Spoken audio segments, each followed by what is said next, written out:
राना जनसंवाद में आज गुरु कृपा चिल्ड्रेंस अस्पताल के डॉक्टर मनीष कुमार से बातचीत करते हैं, जो नवजात एवं शिशु रोग विशेषज्ञ हैं।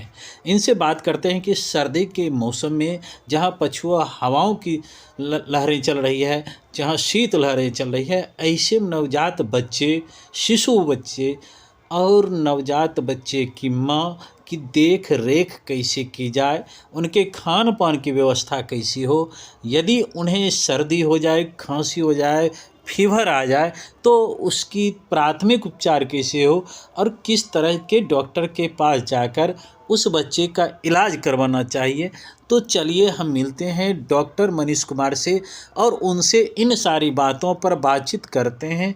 तो आइए हम मिलवाते हैं मनीष कुमार से। सर्दी का मौसम शुरू हो गया है और आज की इस कड़ी में हम शुरुआत करते हैं शिशु रोग विशेषज्ञ से बात करते हुए कि बच्चों की सुरक्षा, बच्चों की देखरेख कैसे की जाए। हमारे साथ गुरु कृपा चिल्ड्रेंस हॉस्पिटल के डॉक्टर मनीष कुमार जी हैं। सबसे पहले सर, हमारे चैनल में आपका हार्दिक स्वागत है।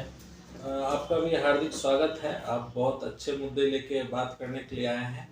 अभी ठंड का मौसम चल रहा है, ठंड पीक पे है और बहुत सारे बच्चे, अभी आप 10 मिनट में हैं तो देख रहे हैं बहुत सारे बच्चे कंप्लेन आ रहा है कि सर्दी खांसी बुखार से बहुत सारे बच्चे पीड़ित हैं और इसके लिए क्या क्या सावधानी बरती जाए उस बारे में भी हम आपको बताएंगे और क्या उनको गार्जियन के लिए क्या मैसेज, सब बारे में भी बात करेंगे।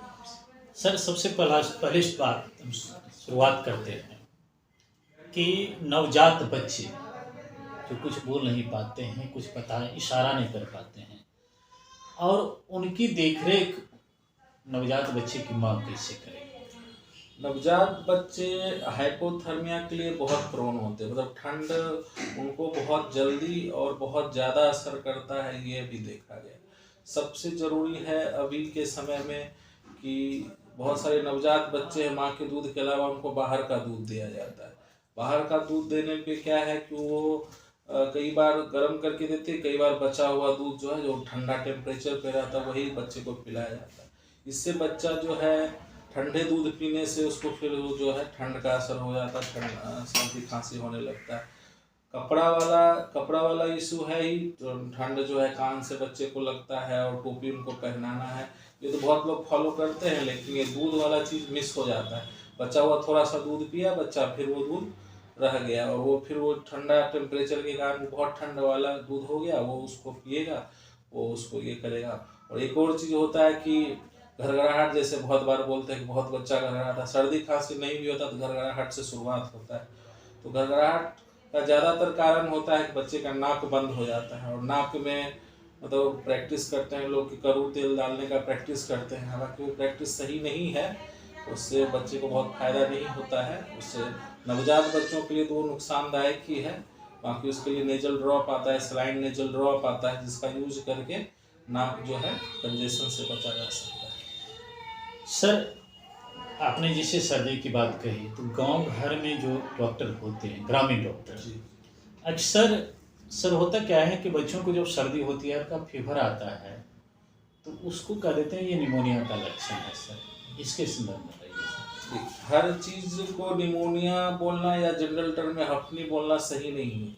बच्चा को सांस लेने में दिक्कत है बच्चे का, जैसे निमोनिया का एक जनरल डेफिनेशन ये है कि जैसे बच्चे का सांस का गति जो होता है वो 40 बार जो है हर मिनट में होता है। नए नवजात बच्चों में धीरे धीरे वो घटते जाता है। हम लोग में गति 20 होता है, तो हमसे 2 गुना गति बच्चे में ऑलरेडी होता है, वो नेचुरल है उनका, वो होता ही। तो और उससे फीवर जब बढ़ेगा तो उसका गति जनरली बढ़ता ही है, थोड़ा सा बढ़ता है। हर चीज़ को निमोनिया कंसीडर नहीं किया जा सकता है। जब वो गति 40 से ऊपर, 60 से ऊपर हो जाए, तब उसको जो है निमोनिया कंसीडर किया जाता है, फिर उसका उस ढंग से इलाज होता है। सर, ग्रामीण क्षेत्र से यहाँ तक आने में बहुत ऐसे पेशेंट के अभिभावक होते हैं जिनको लगता है अब जाएंगे, बुखार आ गया है, सर्दी है, इलाज महंगा होगा, चलो ग्रामीण डॉक्टर से ही हम दिखा लेते हैं, वहाँ छिटपुट में ही हमारा इलाज हो जाता है। तो ऐसे गार्जियन को सर क्या मैसेज देते हैं? ऐसे गार्जियन के लिए मेरा मैसेज यही है कि ग्रामीण चिकित्सक खास करके 6 मंथ से जो छोटा बच्चा है वो बहुत ही डेलिकेट चीज़ है। वो उसको रफ हैंडलिंग करने से या कुछ से कुछ इंजेक्शन या गलत दवा देने से उस पे बहुत दूरगामी असर और बहुत खराब असर हो सकता है। बिना मतलब का इंजेक्शन लगाना, बिना मतलब का भाप लगाना, बिना मतलब का पानी चढ़ाना, जो कि गांव में होता है, हर केस में यही सब चीज़ होता है। गए कि जो है खांसी हुआ नहीं कि भाप लगा दिए, 2 सुई लगा दिए, 4 सुई लगा दिए, एकदम पानी चढ़ा दिए। भाप में निमोनिया के केस में भी पानी बिना मतलब के चढ़ा रहे हैं, बच्चा दूध पी रहा है फिर भी पानी चढ़ रहा है, तो वो बच्चा और उससे जो है उसे खराब असर होता है उस समय भी और बाद में भी। तो सर ये क्वेश्चन आपने जब इंजेक्शन की बात की तो जन्म से लेकर के 3 साल के बच्चे ये उसको भी टर्म में आप लोग बांट देते हैं सर, जन्म से लेकर 6 महीने तक के बच्चे को क्या इंजेक्शन देना जरूरी है? इंजेक्शन का अपना इंडिकेशन है। इंजेक्शन का जब रिक्वायरमेंट है तो इंजेक्शन दिया जा सकता है, लेकिन हर चीज़ के शुरुआत का इंजेक्शन से ही करना, कुछ बीमारी हुआ उसका शुरुआत ही इंजेक्शन से करना, वो बहुत ही गलत प्रैक्टिस है। आधुनिक प्रैक्टिस में उसका कोई रोल नहीं है और वो बहुत ही मतलब बहुत खराब मिस्टेक होता है जो कि गार्जियन से होता है। और बाद में गार्जियन बोलते हैं इसको सिर्फ सुई ही सूट करता है। वो उनके दिमाग में बैठ गया है कि जब तक सुई देंगे नहीं तब तक बच्चा मेरा ठीक नहीं होगा। 1-2 दिन के डिफरेंस से बच्चा आराम से सिरप से भी ठीक हो सकता है, लेकिन गांव घर में या ग्रामीण चिकित्सक ज़्यादा सुई पे रिलाई करते हैं। गांव में जो डॉक्टर भी गए हैं वो भी मतलब माइंड सेट के हिसाब से, पेशेंट के माइंड सेट के हिसाब से सुई का ज़्यादा यूज करते हैं। हम बात कर रहे हैं गुरु कृपा चिल्ड्रेंस हॉस्पिटल के डॉक्टर मनीष कुमार जी से, बातें जारी रहेगी। आइए अगला प्रश्न हम सर से लेते हैं। सर ग्रामीण क्षेत्र के अधिक पेशेंट आपके बीच आते होंगे, क्योंकि शहरी क्षेत्र में तो इतना अधिक डॉक्टर हैं कि आपके क्लिनिक तक आना कठिन होता होगा सर, कहीं 1-8% आते होंगे, इसीलिए मैं बार बार ग्रामीण के क्षेत्र हमारे पास। और ग्रामीण क्षेत्र में भी मैं जो देख रहा हूँ कुछ देर से अधिकतर गरीब परिवार से ही लोग आते हैं। तो कुछ ऐसे भी गरीब परिवार के लोग होंगे जो आर्थिक स्थिति से कमजोर होंगे, तो वैसे गार्जियन के लिए सर क्या संदेश है आप तक? अगर वो आते हैं उनको ये भी लगता होगा मनीष कुमार के यहाँ जाएंगे इलाज महंगा होगा, पैसा नहीं होगा, तो ऐसे गार्जियन के लिए भी कुछ संदेश? ऐसे गार्जियन के लिए मेरा एक ही संदेश है कि हम लोग गलत काम नहीं करते हैं और मिनिमम से मिनिमम में जो इलाज संभव है और जो सटीक इलाज है उसी का हम लोग कोशिश करते हैं। एक चीज़ हम और जोड़ना चाहेंगे जो थोड़ा देर पहले बात कर रहे थे कि बहुत बार बच्चे को सर्दी खांसी होता है, बच्चे का इलाज चलता है और माँ को भी एक्चुअल में सर्दी खांसी रहता है, वो अपना इलाज नहीं कराती, सिर्फ और सिर्फ बच्चे का इलाज कराती। उससे फिर क्या होता है कि बच्चा जो है दवा चल रहा है, बच्चा ठीक नहीं हो रहा है, क्यों? उसके बैकग्राउंड में है माँ से ही उसको जो इन्फेक्शन बाहर से मिल रहा है। तो माँ अगर बीमार है तो माँ को भी इलाज कराना उतना ही जरूरी है जितना उस बच्चे को इलाज कराने के लिए। ग्रामीण क्षेत्र के लिए यही है कि अब है हमारे यहाँ हम लोग फीस जो है मिनिमम 200 रुपया ही रखे हैं, शनिवार को फीस नहीं लेते हैं और जो कम जितना ज़रूरत का चीज़ है जितना कम से कम है ईमानदारी पूर्वक उसको जो है हम लोग फॉलो करते हैं। तो डरने जहाँ से जो लोग ग्रामीण क्षेत्र में ग्रामीण चिकित्सक को जितना पैसा देते हैं उससे अभी हम लोग लगता है उससे आधे पैसे में हम लोग सही सलामत बच्चे को इलाज करके भेजते हैं। सर लगभग 3-4 महीना ही आपका क्लिनिक हुआ है, अधिक से अधिक 6 महीना सर।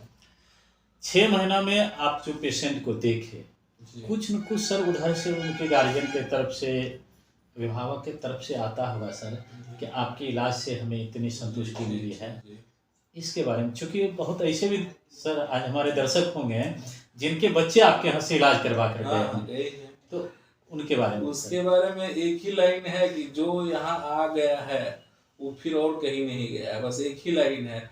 वो इतना संतुष्ट है क्योंकि उसका इलाज इतना कम खर्च में इतना सटीक हो चुका है कि अब वो खुद तो कहीं नहीं जाएंगे और अपने जो उनके रिलेशन वाले हैं जो और उनके जिनसे उनका दोस्ती वगैरह है वो सब भी वो को लेके वो लोग आते हैं। आप देख रहे हैं कि एक चेन से जो है मल्टीपल चेन जो है चालू हुआ है। अभी बहुत लोग हमारे बारे में नहीं जानते हैं।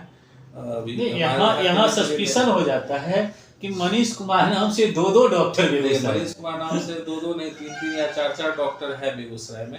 एक बहुत पुराने डॉक्टर है, हड्डी रोग विशेषज्ञ हैं, लेकिन चाइल्ड स्पेशलिस्ट मनीष कुमार अकेला हम ही हैं और गुरु कृपा चिल्ड्रन हॉस्पिटल नाम से मेरा अकेला ही क्लिनिक है। तो इसमें कोई कंफ्यूजन का बात नहीं है, आप विशेषज्ञता पे जाइए। चाइल्ड स्पेशलिस्ट के रूप में हम ही बेगूसराय में कार्य कर रहे हैं और मेरा क्लिनिक कहीं कोई गली कूची में नहीं है, NH पे ही है, खातोपुर से थोड़ा पहले है, जयमंगला पंप के सामने है। तो यहाँ और कोई मनीष कुमार नहीं है, तो कंफ्यूजन का बात नहीं है इसमें। मैं बता दूं आपको कि सर का क्लिनिक खातोपुर चौक पर है और चौक से लगभग 50 मीटर पश्चिम NH पर ही है। NH से दक्षिण तरफ गुरु कृपा चिल्ड्रंस अस्पताल है, जहां सर इलाज करते हैं नवजात बच्चों का। इलाज जहां तक मैं भी अपने स्तर से देखा हूं बेहतरीन इलाज रहा है, सस्ता इलाज रहा है। और आज मूल रूप से मैं इसीलिए आया था कि मौसम परिवर्तन में नवजात बच्चे की सुरक्षा किस प्रकार की जाए। सर, बच्चा की सुरक्षा जितना महत्वपूर्ण है, क्या उसके माँ की सुरक्षा और जहां उसका रहन सहन हो रहा है सर, उसकी भी सुरक्षा महत्वपूर्ण है? जी बिल्कुल, हम आपको पिछली बार ऐड करके बोले, माँ का चीज़ मिसिंग हो जाता है। माँ बच्चे का इलाज कराती है और खुद अपना इलाज के लिए गौण रह जाती है। जैसे घर में एक बंदा बीमार पड़ गया, दूसरा तीसरा बंदा भी बीमार है, लेकिन जो बच्चा पे सबसे ज़्यादा जोर रहता है कि बच्चा पहले ठीक हो जाए, हम लोग तो खुद भी ठीक हो जाएंगे, हम लोग का अपना भी शरीर, हम लोग खुद मतलब गर्म पानी पी के ठीक हो जाएंगे। खांसी माँ को हो रहा है, वो कब सिर्फ नहीं ले रही है कि हम तो गर्म पानी से ही ठीक हो जाएंगे। तो हम मतलब खास करके माँ के लिए जो बच्चे से डायरेक्ट कांटेक्ट में ज़्यादा समय रहती है, और चूँकि वायरल फीवर ही है, वायरल इन्फेक्शन ही है, सर्दी खांसी भी, तो वो चीज़ जो है वो चीज़ बच्चे के लिए फिर दिक्कत होता है। बच्चा जल्दी ठीक भी नहीं होता है क्योंकि माँ से उसको लगातार इन्फेक्शन मिलता रहता है। तो माँ भी जो है हम लोग के यहाँ आता है तो माँ से ज़रूर एक बार पूछ लेते हैं कि आपको कुछ है बीमारी, अगर आपको है उनके लिए भी हम लोग दवा जो है यहाँ दे देते हैं। जो बच्चे सर माँ का दूध पीते हैं अभी, जी, उसकी माँ किस तरह का भोजन करे, भोजन का भी सर इस मौसम में असर पड़ता होगा, ताकि वो बच्चा स्वच्छ सुरक्षित रहे सर। बच्चे का रोग से लड़ने का क्षमता, जिसको इम्यूनिटी बोलते हैं, वो तो माँ के दूध से ही आता है। तो माँ को भरपूर न्यूट्रिशियस फूड देना चाहिए। जैसे अभी बहुत सारे प्रैक्टिस में होता है कि माँ सिर्फ जो है दाल रोटी खाएगी या माँ सिर्फ जो है चोखा रोटी खाएगी, खास करके शुरुआत के दिनों में ऐसा 2-3 महीने में देखा जाता है, जो कि गलत चीज़ है कि सिर्फ माँ को मतलब बहुत सीमित फूड ही दिया जाता है कि ये नहीं खा सकती, वो नहीं खा सकती है, ज़्यादातर है कि कुछ ही नहीं खा सकती। ज़्यादा घर में यही कॉन्सेप्ट है कि बस चोखा दाल रोटी के अलावा कुछ नहीं खा सकती, इसके अलावा कुछ खाएगी तो बच्चे को दिक्कत होगा। ऐसा नहीं है, माँ को मतलब बदल बदल के फुल भरपूर न्यूट्रिशियस फूड दिया जाना चाहिए, जिससे माँ का भी इम्यूनिटी बरकरार रहे और माँ भी स्वस्थ रहे। माँ को भी बहुत ज़रूरत है केयर का, और माँ अगर स्वस्थ रही तभी वो स्वस्थ बच्चा को रख पाएगी। हमारे चैनल को तमाम श्रोताओं को सर आपने अपना बहुमूल्य समय दिया और बहुत ऐसी बातें हमारे बीच हुई। निश्चित रूप से उसका लाभ नवजात बच्चे की माँ, उसके अभिभावक, परिवार वाले उठाएंगे। बहुत बहुत धन्यवाद सर। धन्यवाद।